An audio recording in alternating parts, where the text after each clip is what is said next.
Hello everyone and welcome to the For Fun of Knit podcast. I am Linda and I'm coming to you from South Surrey, just outside of Vancouver, British Columbia, Canada.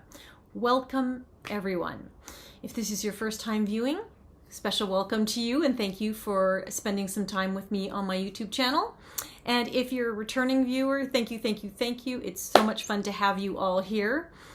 This is the wrap-up of October.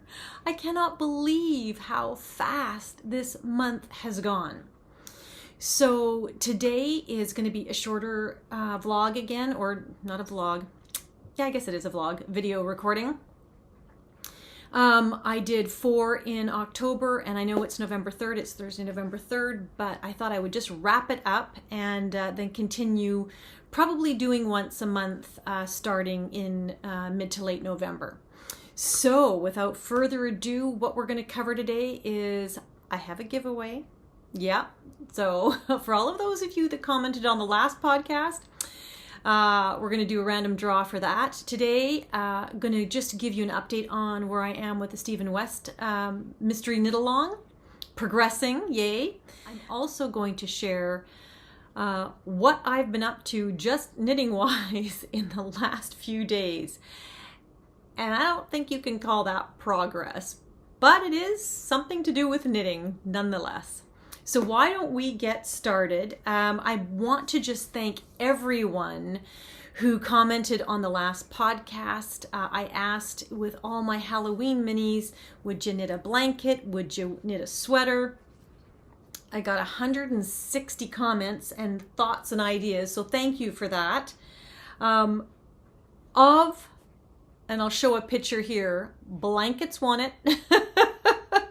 Definitely a fondness for blanket, but between blankets and sweaters, it was back and forth.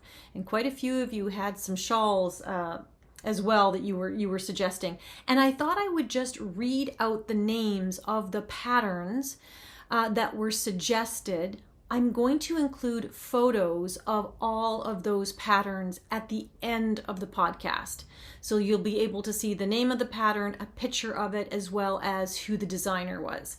So I've just cataloged it at the end of the video. So for blankets, some of the suggestions, I guess if you're using minis of any kind, would be the From Grandma with Love blanket by Melanie Berg.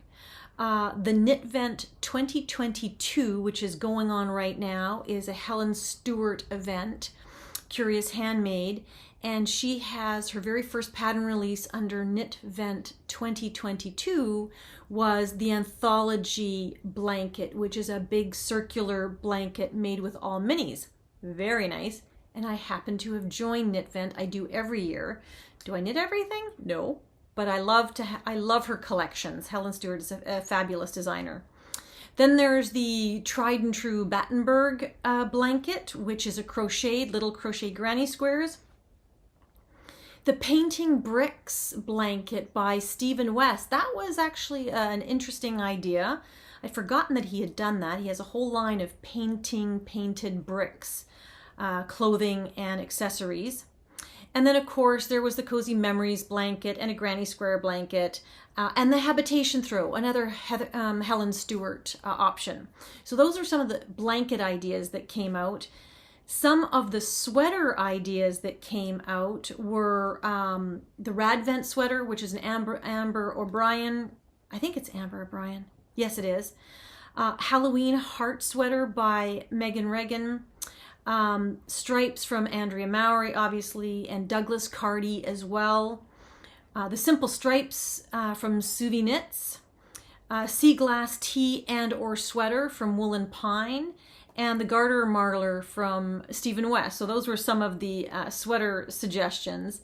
And I think there might have been one or two that I missed, but the one shawl that I remember recording was the Lamina by Amba O'Brien again. So those were just some of the pattern suggestions that people came up with, which is thank you. But blankets have it, blankets win. And so yes, I am going to knit a blanket with it, but I'm not going to start that now. I have to finish the Stephen West. Oh my goodness. So let's go into Stephen West really quick. Oh no, let's do the draw. Why don't we do that? Though that might be what some of you are waiting for. So why don't we just, oh, it undid myself. Okay, so it wants me to answer a skill testing question of 7 + 2 is 9. And it's coming up with the number of comments, 160. There we go. And we're going to hit start. And so you're going to see it before I do. Who is it? Yay! And it is, oh, wonderful, Sandy Vandervert. Sandy Vandervert. Sandy, congratulations, you are the winner. Would you like to know what you won? Sandy, instant message me for Fun of Knit with 2 T's on Instagram, or email me at forthefunofknitvlog@gmail.com. This is an absolute unannounced giveaway, but I thought, hey, let's round out October with a sock set that could go either way. You could be very muted with Christmas because of the lovely little pop of colors for the toes and heels, the contrasting mini, and the beautiful dove gray tonal. That's more variegated, I guess, because it goes right from pretty much cream to dark gray. From Over the Moon Yarns in their sock base, their electron sock base, which is 8515. It's 437 yards. And this is actually from the Star Trek collection. And this says, "Shut up, Weasley." So, pardon me, shut up, Wesley. I'm thinking Harry Potter. Shut up, Wesley. Sorry, Wesley from, I think that was Star Trek Next Generation. Yes, it was Next Generation. But there you go. So Sandy, you are the winner of this beautiful skein, and I will happily send it along to you as soon as I get your details. So thank you very much, everybody, for participating in the giveaway. The giveaways over the last month. I think we had fun with that. And I love sharing yarny goodness. And if I can inspire somebody to knit, or teach somebody to knit, or give it away as a gift, that, you know, or knit something for someone else, that would be absolutely wonderful. Okay, Stephen West, let's get right into it. So my 3 colors in my lovely little Stephen West bag. Do I have the 3 colors left anymore? Oh, I better show you the skeins, actually. Do I have them? I do have some skeins left over. Here we go. So my main color is Hedgehog Fibers Skinny Singles. Is that the right way up? Skinny Singles in the Cheeky base. Sorry, that lighting is bad. In the Cheeky base. There you go.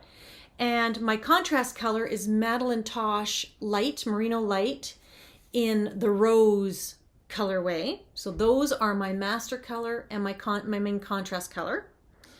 And then my pop is the Life in the Long Grass, their single merino in the color Rouge. So these are the 3 I opted to go more low contrast second time around. So how am I liking it? I'm loving it. I'm absolutely loving it. Just to give you a close-up view, this is what it's turning out to look like. I hope that is probably, it's a little washed out because of the lighting, but yeah, it's probably a little washed out because of the lighting. Yeah, no, closer is better. Oh, there you go. That's better. There you go. But you can see how subtle those chevrons are with the low contrast. And I have finished one shoulder of, this is section 2, clue 1, yeah, part 1 of section 2. So that was the first section. This is part 1 of the second section. And look at, see, that pop of color to me totally goes with my shawl. It doesn't stand out like a sore thumb and look very odd, and it doesn't make me question what the heck am I doing. So I'm really loving that. And I have just started the opposite side. So the other shoulder. So this is part 2 of clue 2. And then I know, because I have seen enough to know that part 3 and 4 is underneath here. We're going to do some cables, some horizontal cabling. and then there's going to be a long strand of something that gets knit in the beautiful pop color. That's all I know. I don't know anything more other than clue 2. I have not looked at clue 3 or clue 4. And I know the MCAL is over now, folks. It is over. I am way behind, but there's a lot of you that are keeping me company, so thank you so much. My sister and I have just started, because my sister waited for me, so we have just started this section and hoping to get that done this week. So I do aspire to finish this shawl in the month of November. So I'm hoping that my next podcast, which will be towards the end of November, will show you some significant progress and will enlighten me as to what this shawl is actually supposed to look like. So a couple of things about this shawl for those of you that are tuning in for the first time. I started with high contrast, ripped it out, and opted for low contrast, and I'm loving it so much better. I would also say that second time around knitting it was much easier. I only made one mistake, which was in a little bit of the edging. No harm, no foul. This section flew by because it is just garter stitch and a little bit of twisted ribbing and garter stitch and some short rows, and it just flew by, not a problem. Now, doing the other side, Stephen West gives you specific instructions on, in order to create the mirror image of this side is supposed to be purled. So instead of knitting garter stitch, you're supposed to purl, purl, purl, purl, purl, purl, purl. Instead of knit, knit, knit, knit, knit, knit, knit, you're supposed to purl, purl, purl, purl. Try saying that 5 times fast. Whoa. You're supposed to purl a lot.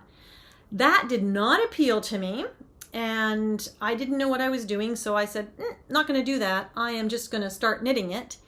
And I can tell that it is a little bit different in that in this first and second section, because I've been trying to figure out why is it different, there's an extra row. There's an extra row at the top. Here you only have 2 edge stitches. Here I'm getting 3.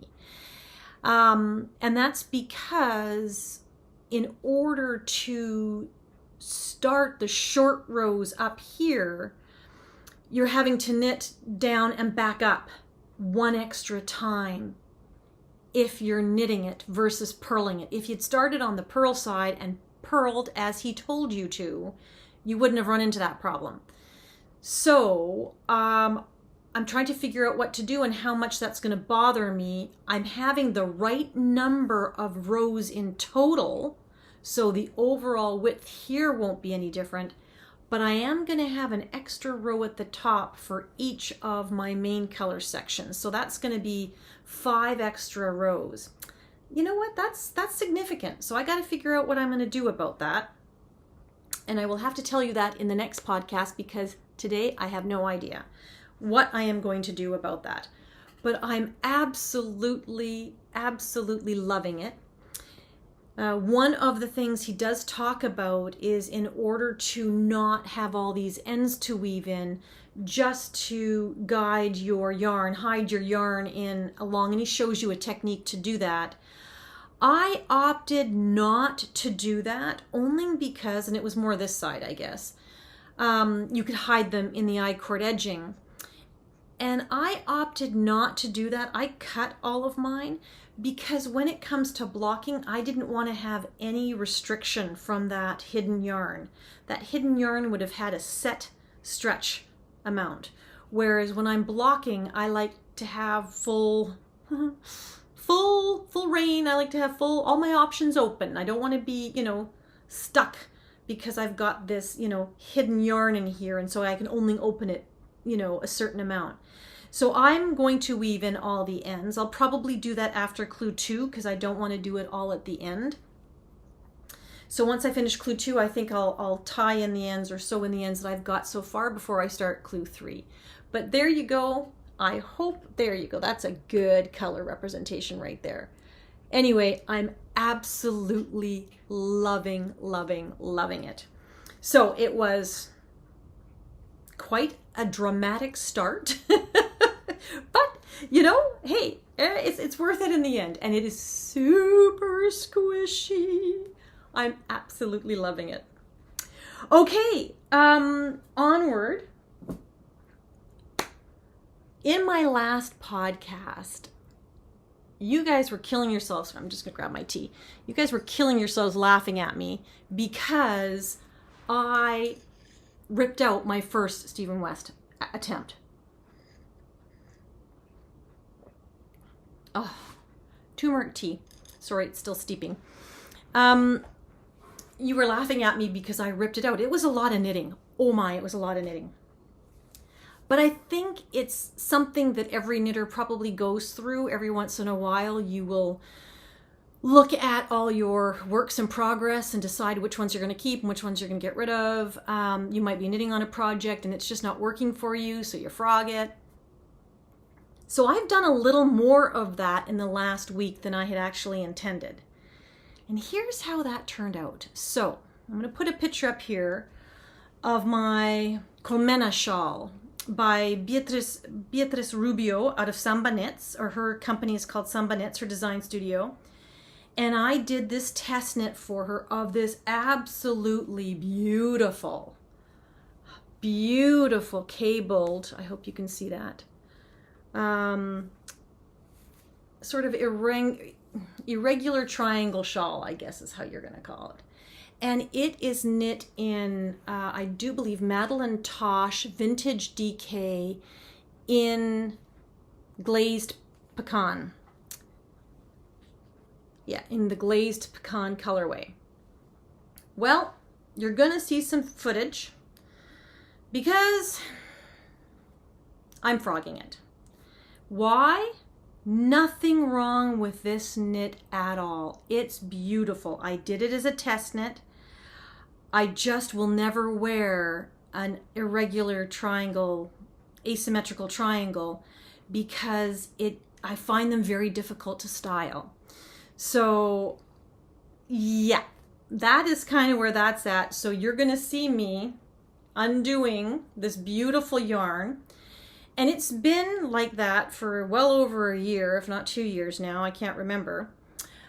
And so look at how crimpy the yarn is. So I am also going to just re-soak this yarn and let it dry and reskein it and keep it for probably a sweater. I do love the cabling detail. Sorry about the lighting, folks. I do love how the cables show with this particular, of course, it's not going to show the way I'm holding it now. There you go. The yarn really shows the cables well. So I don't know, depending on, I have to weigh it. I don't remember how much of this I had. I guess I could have weighed the whole shawl. That would have told me. Oh well. I still can do that. But I think it's probably 3 or 4 skeins that I have. So I might have 800, not enough for a sweater maybe, but maybe a vest of some sort, or I might do a different shawl, just not asymmetrical. Because again, don't ever wear them. So that's getting frogged. The next thing that's getting frogged, I've just been hanging on to this and I'm just going to frog it. This is the cowl. It was the Montreal to Paris cowl from Les Garçons. It was a collaboration between La Bien-Aimée and Les Garçons. And I'm never going to finish it. Again, geometrical design, very masculine overall. I like the yarns. I don't know if I'm going to be able to frog this. This is mohair, or alpaca, Surrey alpaca. So I may or may not be successful in frogging this, but I'll take a little footage and maybe you'll be able to tell. Don't know how far I'll get, but I'm never going to finish this. So these are the 2 main colors. Don't ask me what they're called. And then you were supposed to put all these minis in somewhere along the line, all these minis, which were a combination of La Bien-Aimée and Les Garçons yarn. And again, look at the colors, lovely colors, absolutely lovely colors, just very masculine. So I'm not sure what I'm going to do with these. These might end up being a giveaway. If anybody thinks that's a great idea, let me know, because these minis have not been used these minis have not been used, but I just don't see myself. I mean, look at that blue. That's beautiful. That is beautiful. And so it's the Felix and Helix, and it's the Dyed by Dells. So beautiful yarns, and there you go. That one's getting frogged because I'm never going to finish it, and I need those needles back. So frogging, there you go. And last but not least, the surprise. Okay, this one still amazes me that I'm frogging this one. Can you imagine what it is? So, do you remember me talking about my calliope? My calliope, where I didn't have enough yarn, I am knitting it out of Shibui Staccato, which is a discontinued line, and their Silk Cloud in the apple colorway, also a discontinued color.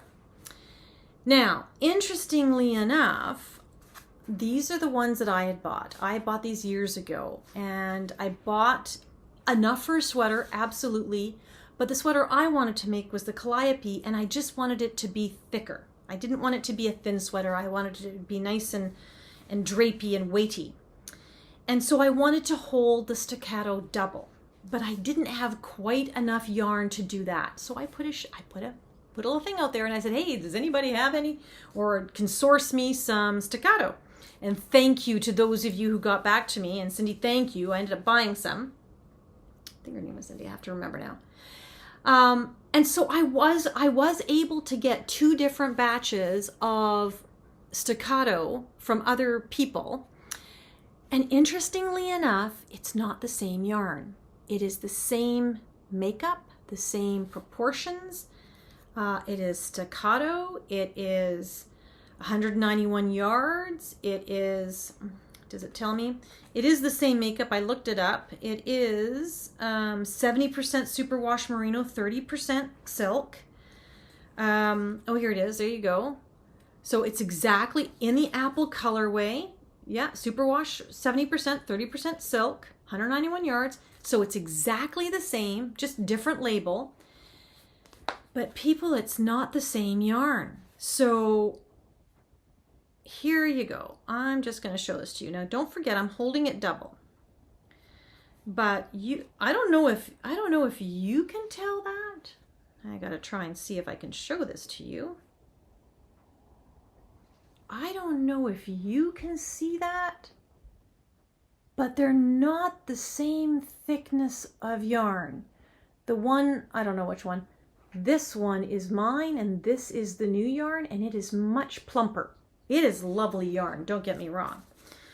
So, at first I thought, okay, well that's probably not going to matter so much. Here is my calliope, and I'll put a picture up here, thus far.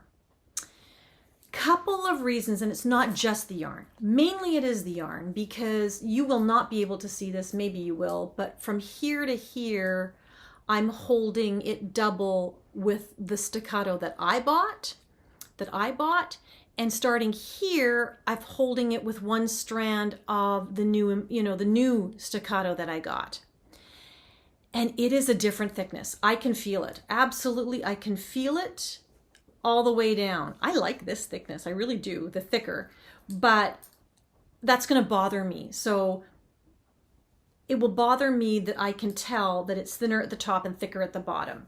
Not only that, before I asked for people to source some yarn for me, I thought, okay, well, I can conserve yarn by doing the neckline only single-stranded. So a strand of mohair and one strand of shibui instead of 2 strands. And I'm regretting that decision. It looks nice on camera, but again, that weight difference, I can see it, and so it's bugging me. The third reason for frogging this puppy is look at how big this is. I'm wearing a poncho, people. I'm not that big. Like, I'm here. Look at that. I don't know what I keep doing. I did this with my Hayward. I don't know if anybody saw that, but I did. Look at the size of this beast. My gauge totally off, and no, I don't gauge swatch. You would think I would. I'm going to take a gauge swatch of this and figure out what I'm doing. but it's just way too big. It's way too big. So that said, I'm still going to make the calliope. I'm still going to use this yarn, but this puppy is getting frogged. So I can start over because it's such beautiful yarn. Oops, I'm caught. It's such beautiful yarn, and I'm going to use every last bit of it. It's going to be stunning when it's done. But for now, it is going, excuse me, I am going to be undoing that labor of love because, yeah, I can do a better job. I can do a better job on that sweater with that beautiful yarn. So the last frogging thing that I did, I don't think I ever showed this to anybody. And do I even have the, no, I don't. I don't even think I showed this to anybody, and I'll put a picture up here of Between the Petals by Teti Luxak. I might have showed it, I don't know. You have to do a provisional cast on, and you do the yoke up, and then you do the sweater down. That's all I'll tell you about that. And I have these beautiful, beautiful yarns. I was using Fleece and Harmonies. What is this? This is their Warm and Fuzzy on the inside. So this is 80% wool, 20% mohair. And, and what was this called? In Point Prim Sock, the Bramble colorway. Oh, that was going to be the color work of the sweater on the yoke. And then I was pairing it with this natural brown wool that I got, that was gifted to me, which is just beautiful. It is a 2-ply, beautiful, squishy, all natural, non-superwash. Oh my God, it's just beautiful. And I had lots of this. So off I start. And then I realized that, again, unbeknownst to me, while these yarns look the same, they are not the same gauge yarn. They are obviously from the same sheep. My hair is and everything. They are obviously from the same sheep, but they are, you're going to see this is quite evident, but they are 2 different weight yarns. This is hilarious. One is thick and one is thin. And I'm not doing I'm going to have to edit this totally out because this is annoying. This is annoying. So one is thick and one is very thin. So I don't know if you can see that or not, but it was enough of a difference that when I started the next skein, it was like, whoa, I have holes in my knitting. And sure enough, one is fingering weight and one is DK. So I have to rethink my yardage, and I have to rethink what I'm going to do, probably hats and mittens with that beautiful yarn. But I thought there's no point in just leaving it in a project bag. I might as well bite the bullet and undo it. I didn't film that one. I just started it, and I thought, oh, well, maybe that will be something I can catalog for my journal, which is why I'm doing this podcast. But that is it. So that is the other thing that I frogged. So I have had more undoing of my knitting than doing of my knitting.